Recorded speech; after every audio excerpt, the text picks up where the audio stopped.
شاہ صاحب معرفت کا یہ سمندر آخر ہے کیا، اس کا مقام کیا ہے؟ ہم بارہا کہہ رہے ہیں عرفان رمضان، عرفان رمضان، یہ عرفان کس بلا کا نام ہے؟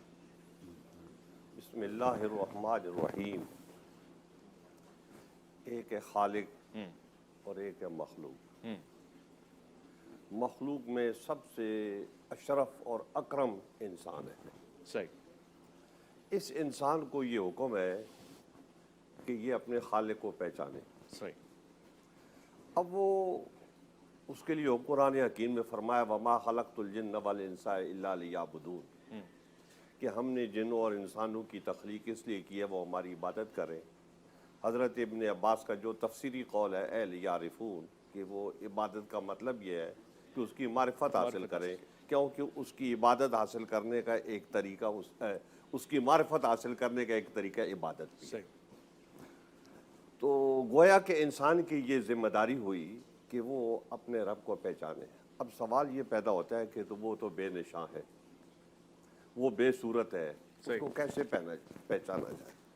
اللہ رب العزت نے قرآن حکیم میں ارشاد فرمایا وَعَلَّمَ آدَمَ الْأَسْمَاءَ كُلَّهَا، کہ حضرت آدم علیہ السلام کو ہم نے اپنے تمام اسماء کی تعلیم دے دی۔ اب وہ اس کے اسماء ہے، وہ علیم ہے، حکیم ہے، بصیر ہے، سمیع ہے، خالق ہے، مالک ہے، رازق ہے، یہ سب اس کے اسماء۔ صحیح۔ 99 اسماء کا ذکر عمومی طور پہ ہوتا ہے، حدیث میں بھی آتا ہے، لیکن لا متناہی اسماء ہے اللہ جل جلالہ کے۔ حضرت ابن عربی رحمۃ اللہ تعالی علیہ نے تو یہ فرمایا جتنی اس کی مخلوق ہے اتنی اس کے اسماء ہے، کوئی انتہا نہیں ہے اس کی۔ تو اس طریقے سے انسان کو یہ حکم ہے کہ وہ اپنے رب کو پہچانے۔ اب انسان سامنے دیکھتا ہے تو اس کو درخت نظر آتا ہے، اس کو وہ اوپر دیکھتا ہے تو آسمان نظر آتا ہے، نیچے دیکھتا ہے اس کو زمین نظر آتی ہے۔ یہ زمین کے اوپر یہ ساری چیزیں موجود ہیں جو اللہ رب العزت کے نظام سے پیدا ہوئی ہیں، یعنی اس نے پیدا کی ہے۔ تو اللہ رب العزت یہ کہتا ہے کہ ان کو دیکھ اور ان کو دیکھ کے مجھے پہچان، کہ یہ کوئی بھی چیز جو ہے وہ کسی کے بنائے بغیر نہیں بنتی۔ بے شک۔ ہیچ چیزیں خود بخود چیزیں نشد، کوئی چیز خود بخود کوئی چیز نہیں بنتی۔ مثلا کوئی آدمی عالم بنتا ہے تو وہ خود سے نہیں بن جاتا، بے شمار اساتذہ کرام کی محنت، ان کا علم جو ہے اس کے اوپر لگتا ہے، صرف ہوتا ہے، رات دن کی ان کی محنت ہوتی ہے۔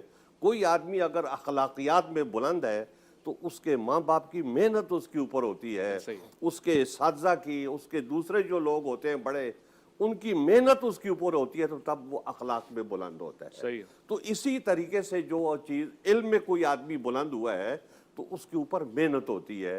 تو کوئی بھی چیز جو ہے وہ خود بخود نہیں بنتی۔ جب اس کائنات کو انسان تو دیکھے گا تو تجھے اس سے پتہ چلے گا کہ اللہ رب العزت کی طاقت کیا ہے، اس کی قوت کیا ہے، اس کی قدرت کیا ہے۔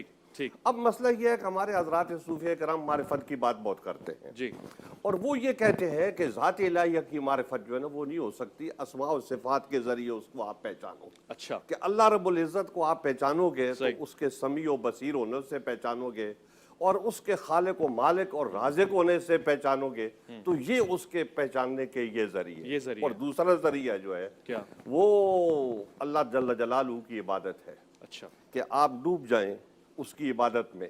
قرآن حکیم فرقان حمید عبادت کی بات کرتا ہے اور اپنے خاص بندوں کی بات کرتا ہے والذین یبیتون لربہم سجدا وقیاما، کہ وہ رات کو سجود و قیام میں گزار دیتے ہیں۔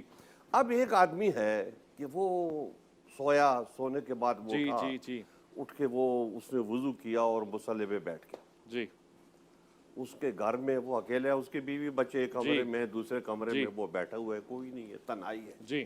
تو یہ تنہائی اور عزلت بھی اس کو نصیب ہے، اور پھر وہ اس کی یاد میں گم ہو گیا۔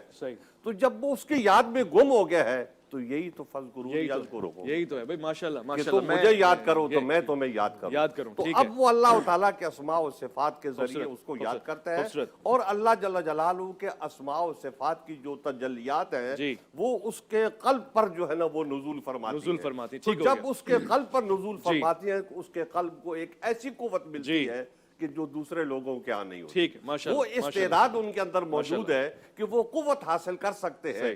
لیکن جو کرے گا تو اس کے باطن میں, اس کے دل میں جو چیز موجود ہوگی صحیح. وہ دوسرے آدمیوں کے ہاں ان کو حاصل نہیں ہوگی.